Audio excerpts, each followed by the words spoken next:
우리는 이제 어제까지 예배 때 수건을 쓰는 문제에 대해서 봤습니다. 이것은 바울이 초도에 얘기한 것처럼 내가 그리스도를 본받은 것처럼 너희는 나를 본받는 자 되라 한 것의 그 적용이죠. 그리스도를 본받는 것은 무엇입니까? 덕스러운 것입니다. 복음을 전하는데 거리낌이 되는 것을 다 뒤로 하는 것이죠. 내 자유야 하면서 방종하는 것이 아니라 덕을 세우는데 하나님의 영광을 위해 먹든지 마시든지 수건을 쓰든지 말든지 하나님의 영광을 위해 결정하는 것입니다.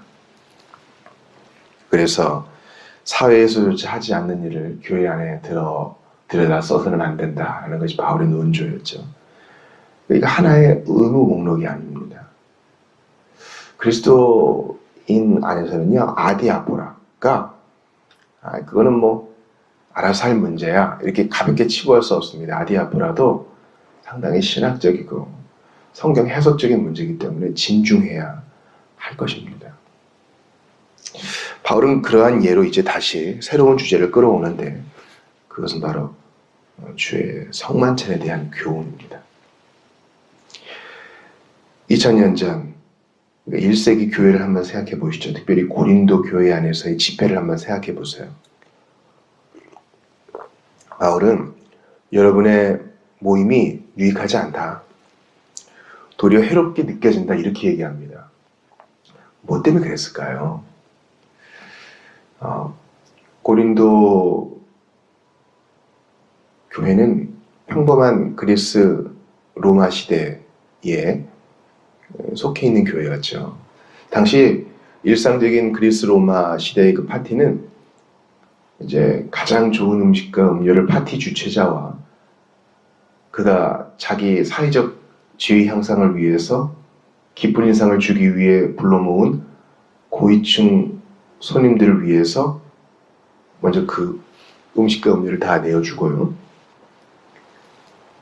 나머지 사람들은 제일 낮은 음식을 먹었다고 합니다. 그러니까 일반적인 고린도 교회의 고린도 지역의 파티 문화는 이렇게 계층을 구별했다는 것이죠.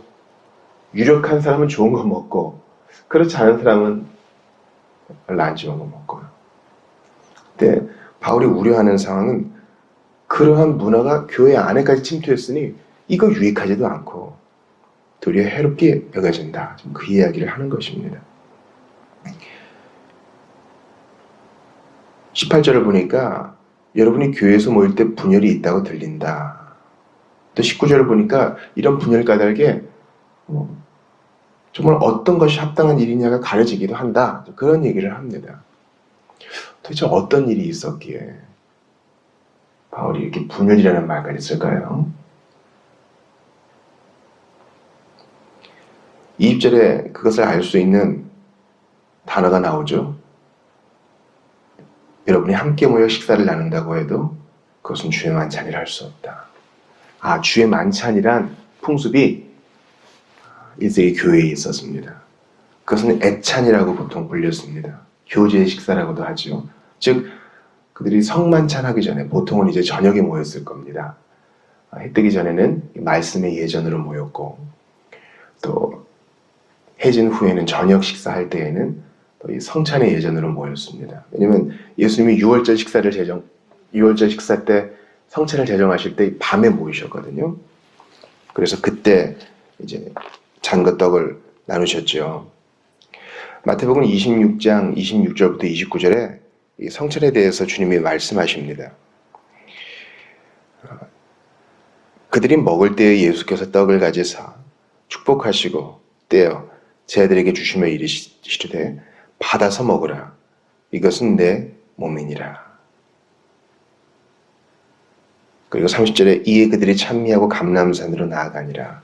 이렇게 기록되어 있습니다. 자 보세요. 예수님이 이 유월절 식사를 주의 만찬으로 딱 제정하실 때 한 떡에서 그들이 다 나누어 먹었습니다. 그리고 주님이 축복하신 이 한 잔에서도 그들이 나누어 마셨죠. 이것은 그들이 한 몸이요, 한 공동체요, 한 피바다 한 몸이든 한 가족임을 의미합니다. 근데 그런 공동체적인 특성이 성찬 전에 이루어지는 애찬 때는 고린도 교회에서 이루어지지 않았던 거예요. 사회에서와 똑같이 예수 안 믿는 세상과 똑같이 경제적인 힘을 바탕으로 한 계급 차별이 있었던 것입니다.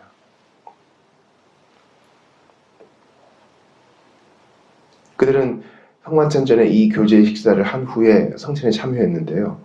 여기서부터 공동체성이 깨어지니 바울이 지금 그거 문제다. 그거 주님을 본받는 것도 아니고 하나님의 영광을 위한 것도 아니다. 덕스럽지도 않다. 작은 문제 아니다. 이렇게 얘기하고 있는 것입니다. 교회에 유력한 자들, 또 부유한 교인들의 집에서 모였겠죠. 아무래도 공간이 좀 있어야 되니까. 근데 테이블은 뭐 앉는 자리가 한정돼 있으니까 먼저 온 사람들이 와서 좋은 음식을 먼저 먹는 겁니다. 자, 먼저 올 수 있는 사람은 누굽니까? 교회 안에 유력한 자들, 특별히 어떤 의무에 매이지 않는 자유인들, 재산을 가지고 있는 사람들이죠. 늦게 온 사람들은 식탁에도 앉지 못하고 좋은 음식을 먹지도 못하거나 굶어요. 왜 그래요? 할 일이 있으니까. 그들은 종이나 또 어린이나 여자나 군인들이었기 때문에 자기 의무에 매여 있어서 부랴부랴 자기 일을 마치고 교제 식사의 자리에 오면은 앉을 자리도 없고 음식도 없는 거예요. 소외되는 거죠. 먼저 앉은 사람들이 좀 이리 오세요. 남겨놨습니다. 이리 오세요. 자리를 비워놨습니다. 이러면 모르겠는데 나뉘어져 있었던 거예요. 분열이 있었던 거예요. 그건 주의 만찬이 아니다. 바울이 얘기하면서 21절 보세요. 또 먹을 때에 여러분이 가져온 음식을 모두 함께 나누어 먹지 않고 각자 자기 것을 먼저 먹어버리므로 어떤 사람은 배가 고프게 되고 어떤 사람은 너무 많이 마셔 술에 취해버립니다. 아직 성찬을 하지도 않았는데 이런 일이 벌어진 거예요. 오늘날 이 팟럭이라고 하는 각자 자기 그 디쉬를 가지고 와서 나누어 먹는 문화가 1세기 교회 안에서도 있었던 것 같아요. 근데 늦게 오거나 사정상 음식을 싸우지 못하는 사람들을 위해 음식을 나눠주는 일이 없어요. 먼저 먹어버리는 거예요. 우리 가족 안에서 식사를 할 때도 그렇지 않습니까? 다 같이 모여서 식사를 해야 되지만 늦게 오거나 함께하지 못하는 사람을 위해서 반찬을 좀 남겨두거나 밥을 남겨두죠. 여러분 늦게 다 지쳐서 왔는데 밥솥에 밥이 없고 먹을 반찬이 없으면 몸도 피곤한데 더 서러워요. 그렇죠? 우리가 그걸 알지 않습니까? 막 뛰어왔을 거예요. 이 교제 식사에 참여해가지고 이때는 주 안에서 평등하니까 주님이 주신 은혜를 맛보기 위해서 함께 교제하면서 기도 제목도 나누고 다 함께 주님의 테이블에 나오는 자로서 동등하게 마음을 터놓고 교제하고 싶은데 시작도 하기 전에 갈리는 겁니다. 아, 나는 사회에서와 같이 여기서도 차별받는 사람인가? 그렇게 생각할 수 있는 겁니다. 그는 굶어요. 어떤 사람은 너무 많이 먹어서 취해 있고 어떤 사람은 트름을 하고 있고 이게 사실 여러분 전 세계적인 문제 아니에요? 미국이라는 나라 한 주에서 분명히 농업 생산량이 많은 곳이겠죠. 거기서 생산되는 식량만으로도 전 세계가 먹을 수 있다 하지 않아요? 근데 문제는 뭡니까? 분배가 제대로 이루어지지 않으니까 어떤 데서는 너무 많이 먹고 어떤 곳에서는 없어서 못 먹고 어떤 곳에서는 살이 너무 찔까봐 음식 문제로 그 음식 먹은 것을 소화해내는데 더 많은 운동 프로그램이나 이런 데 돈을 쓰고 어떤 곳은 기아에 시달리고 문제는 음식이 없는 게 아닙니다. 나누는 데 문제가 있는 것이에요. 오늘 고린도 교회에 문제가 있다고 하는 이 애찬도 마찬가지죠. 이걸 좀 빨리 적용해 보면은요. 우리 신자들의 문제는 돈을 더 많이 갖고 음식을 더 많이 갖고 집을 더 많이 소유하고 물질을 더 많이 소유하고 그게 아닌 것 같아요. 전 그렇게 믿어요. 21세기 한국 사회에서 중요한 것은 바로 교육과 부동산이죠. 이거를 쥔 사람이 권력을 획득하고 자기가 가진 힘을 후손에게 나눠줄 수 있어요. 그리고 그걸 유지하기 위해 바득바득 애를 써야 됩니다. 근데 가치가 그것뿐이냐? 그걸 아니라고 얘기해주고 보여줄 수 있는 사람이 그리스도인입니다. 다른 가치도 있다. 나눔의 가치가 있고 진리를 수호하는 데 가치가 있고 없지만 서로 사랑하고 서로 구제하는 데 가치가 있다.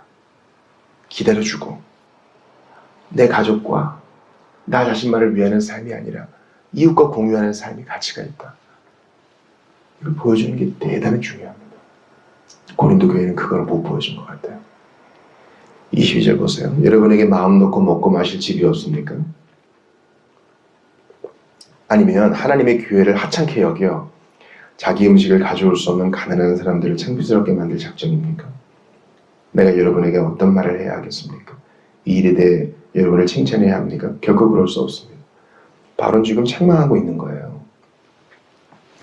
사도행전 2장 41절부터 42절을 보니까 오순절 성령 받은 사람들이 이렇게 반응합니다.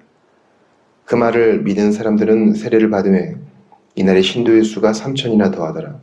그들이 사도의 가르침을 받아 서로 교제하고 떡을 떼며 오로지 기도하기를 힘쓰니라. 여기서 떡을 뗀다는 것은 이 애참과 성찬에 참여한다는 것을 말해요. 거기에는 계급의 구분이 없었어요. 근데 고린도 교회 안에서는 좀 구분이 있어요. 바울은 그럴 거면 마음 놓고 먹고 마실 집이 있으면 거기서 먹고 와라. 괜히 교회 안에서 그런 문제를 일으키지 말고. 그리고 단정하게 성찬에 참여하지 괜히 없는 형제들과 자매들을 소외시키지 말아라. 또 하나님의 교회를 하찮게 여기는 것이냐? 그래서 자기 음식 가져올 수 없는 가난한 사람들을 창피스럽게 만들고 있느냐? 여러분 C.S. 루이스가 이렇게 얘기했어요. 이웃은 성찬 다음으로 거룩하게 인식되는 존재이다. 그리스도인 이웃은 성찬의 떡, 성찬의 포도주만큼이나 거룩한 존재이다. 예수 그리스도께서 성찬에서처럼 그 사람 속에 감추어져 계시기 때문에 그리스도인 이웃은 거룩하게 인식되어야 하는 존재이다. 영광을 베푸시고 영광을 받으시며 영광 자체이신 예수 그리스도께서 성찬에서와 같이 그 사람 속에 감추어져 계시기 때문에 그리스도인 이웃을 존중해야 된다. 그렇게 얘기해요. 매우 동감합니다. 우리 돌아오는 주일에 성찬할 텐데 이 마음을 좀 가졌으면 좋겠어요. 우리가 뭐 음식을 다 싸우거나 그러지는 않지만 우리 안에 파벌의식이 있지는 않은가.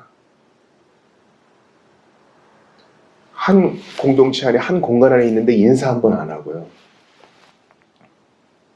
관심도 없다면 대단히 큰 문제이고 고린도 교회에 책망받은 것과 우리도 마찬가지로 책망을 받아야 돼요. 함께 교제 식탁에 참여하는 형제와 자매를 업신여기는 것은요. 하나님의 교회를 하찮게 여기는 것이요. 그리스도를 합당하지 않게 대우하는 겁니다. 그리스도를 능멸하는 겁니다. 그러므로 성찬과 애찬에 있어서도 바른 신학이 적용해야 되고 주님을 본받는 것이 적용해야 되고 덕을 세우는 것이 적용돼야 되고 하나님의 영광 돌리는 일에 쓰여져야 되는 것입니다. 관심과 나눔이 결여된 이 애찬은 하나님이 기뻐하지도 않고 받으시지도 않습니다. 한 지체가 저에게 얘기한 것이 있어요. 목사님, 저 이거 무덤까지 가져가고 싶었는데 나눕니다 하는 거예요. 우리가 여기 이전하기 전에 이제 지하 예배당에서 함께 모일 때 있었잖아요. 그때는 우리가 테이블을 좀 길게 세팅해서 함께 둘러앉아서 식사를 했죠. 자기가 어떤 지체 옆에 이렇게 우리가 밥을 받아가지고 다 밥과 국을 가지고 딱 앉았는데 그 옆에 있던 사람이 자기가 좀 어색했는지 자리를 옮기더래요. 그걸 보면서 좀 아쉬웠다 이런 얘기를 하는 겁니다. 여러분, 우리 옆에 앉은 그 사람은요, 그리스도인 이웃이요, 한 피바다 한 몸 된 형제와 자매입니다. 그것은 예수님을 부인한 베드로의 행동과 다를 바가 없어요. 그리고 때로는 저에게도 그런 유혹이 옵니다. 좀 편한 사람, 좀 맞는 사람하고 교제하고 싶은 그런 생각이 들어요. 아주 못된 습성이죠. 부자들은 자기들이 더 편할 거예요. 자기들끼리 공통 관심사가 있고 나름대로 좀 수준이 맞는 사람들이라고 생각하니까 교제가 더 편한 거예요. 근데 우리는요, 편함 속에만 있을 수는 없어요. 예수님이 편함 속에만 계셨다면 이 땅에 오실 이유가 없죠. 예수님은 사랑하시기 때문에, 섬기시기 위하여, 구원하시기 위하여 불편함 속으로 꿰뚫고 오셨어요. 그리고 발을 씻기시고 죽임을 당하시고 기꺼이 눈높이를 맞춰주십니다. 교회 안에 있는 가난한 형제 자매들은요, 죄가 있어 그런 게 아니에요. 여러분, 하나님이 그를 공고한 형편 가운데 두신 것은 일종의 그의 부르심일 수도 있어요. 거기서 할 일이 있는 거예요. 그 상황에서 할 일이 있는 거예요. 그러므로 그를 부르신 하나님을 업신여기면 안 돼요. 돈이 없는 것이지 사람 됨이 깎이는 것은 아닙니다. 물질이 좀 부족할 뿐이지 그를 향한 그리스도의 사랑이 부족한 것이 아닙니다. 여러분, 이 말씀을 표피적으로만 받으면 맞습니다. 지체들을 존중하고 교회의 덕을 세워야지 아멘 하고 끝나면 대문제 같지만 그렇지 않아요. 우리 일생에 걸쳐서 투쟁해야 될 문제예요. 왜냐하면 이 계급의식, 차별의식, 끼리끼리 뭉치고 싶은 마음은 아주 가증스럽거든요. 그래서 어떻게든 그것을 드러내려고 해요. 그때마다 우리는 아니야, 그리스도의 피는 그런 게 아니야, 선포하며 나아가야 됩니다. 기억하세요. 이게 그리스도를 본받는 것에 관련된 것입니다. 교회의 덕을 세워 주님께 영광을 돌리는 일에 관련된 것입니다. 우리 안에서 이런 사랑을 맛보지 못하면 나가서 어떻게 사명을 수행하겠어요? 예수께서 친히 떡을 나눠주시고 친히 잔을 나누어주시고 기꺼이 십자가에서 몸 찢기시고 피를 흘리셨습니다. 너희는 하나다. 내가 차별 없이 너희를 위해 피를 흘리고 몸을 찢었으니 너희도 그와 같이 하라. 이 사랑 실천하여라 말씀하시니 그대로 순종하시는 여러분들 다 되시길 주의 이름으로 축원합니다.